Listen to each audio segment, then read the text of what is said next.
I'm Laura Charlesworth. I'm a therapeutic radiographer, and I've had a slightly varied career path that started with clinical practice as a radiographer, then into academia, and currently I am a senior development manager working at Cancer Research UK.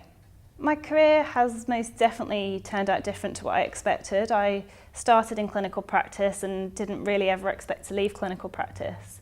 But throughout my different job roles that I've had, there have always been opportunities that I've taken. As I moved into a different role, those opportunities broadened outside of the typical remit of a therapeutic radiographer. And so I did a travel fellowship about 3 years ago, which was focused on looking at public health and prevention in oncology. And I had to travel to do that and look at what was happening in another country. But again, just seizing that opportunity and going for it really helped me to broaden my own knowledge base and develop my career in regards to public health and prevention and cancer. I love the variety that it brings and the cross-discipline working.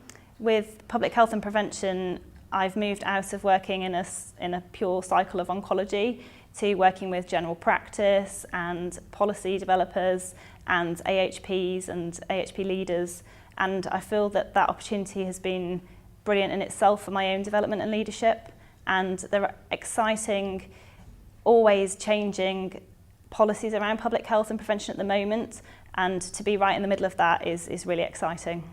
I believe that some AHPs don't recognise the public health and prevention work that they do, and I feel that this is part of practice in many cases, but the AHPs don't really identify with that and are not necessarily identifying that they could stretch that capacity and move that beyond the traditional roles of their practice.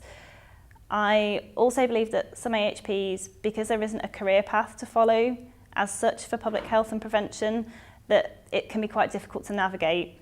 And I would encourage AHPs to network and to volunteer to get involved and to ask for support and to converse with those who are in AHP public health roles. It's a great time for AHPs in public health and prevention. The agenda is changing. There's a much bigger interest in the contribution that AHPs can play. But we need to seize that opportunity and we need to recognise that we can all make change and we can all lead change. Through service improvement and quality improvement initiatives, you don't have to have huge amounts of time or resource to support that. If you have an idea for your area of practice that you want to make a positive change for in relation to public health and prevention, start small and take your time and the opportunities will come.